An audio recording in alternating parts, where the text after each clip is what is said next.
Wali Kota tegaskan perwali yang telah dikeluarkan, warga wajib ikut.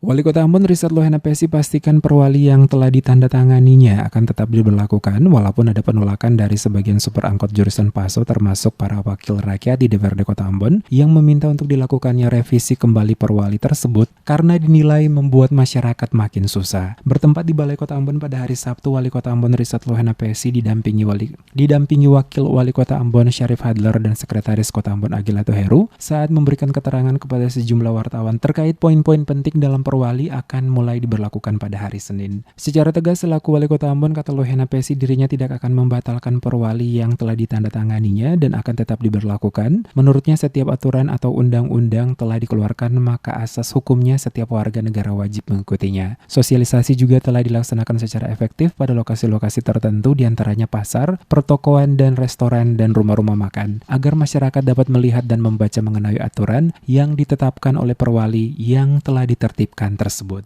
Untuk itu tuntutan para supir angkot jurusan Paso yang menghendaki dibatalkannya perwali nomor 16 pasal 32 yang mengatur sistem ganjil genap operasional angkot dalam Kota Ambon, kata Wali Kota, tidak akan diterima dalam pemerintah Kota Ambon, akan tetap diberlakukannya aturan yang telah dikeluarkan. Oleh karena itu apapun alasannya perwali yang telah diterbitkan akan tetap diberlakukan mengingat kebijakan ini menyangkut hajat hidup orang banyak di masa pandemi COVID-19 guna memutus mata rantai penyebaran virus di tengah-tengah masyarakat, terutama dalam wilayah Kota Ambon. Maka asas hukumnya itu setiap warga negara wajib untuk mengikutinya, ya. Nah, kita sudah melaksanakan sosialisasi menurut saya cukup efektif karena medsos sudah berkembang di mana-mana semua. Kemudian pada seluruh titik-titik tempat-tempat pelaksanaan kegiatan itu juga kita sudah siapkan spanduk-spanduk dan umur.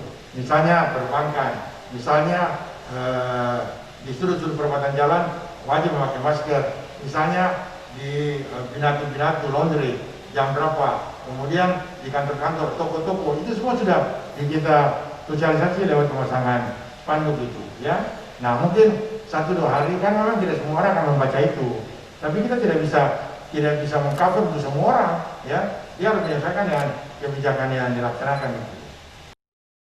Sejumlah poin penting yang termuat dalam perwali tersebut diantaranya pembatasan kendaraan roda 4 dengan sistem ganjil genap yang berpatokan sesuai plat nomor kendaraan, termasuk pembatasan penumpang bagi kendaraan lain seperti kendaraan umum roda 3, angkutan laut dengan menggunakan speedboat, juga kendaraan pribadi roda 4. Untuk jam operasional akan dimulai pada pukul 5.30 hingga pukul 21 waktu Indonesia Timur. Untuk semua jenis kendaraan roda 4 dan juga speedboat, maksimal penumpang 50% dari kapasitas yang tersedia. Untuk becak hanya 1 penumpang, dan untuk semua moda transportasi baik umum maupun pribadi juga wajib menggunakan masker dan melaksanakan protokol kesehatan. Aturan ini juga berlaku bagi semua angkutan kota dalam provinsi atau AKDP yang masuk di wilayah administrasi Kota Ambon. Pemberlakuan sistem pembatasan moda transportasi yang akan berjalan selama 14 hari terhitung sejak Senin 8 Juni 2020.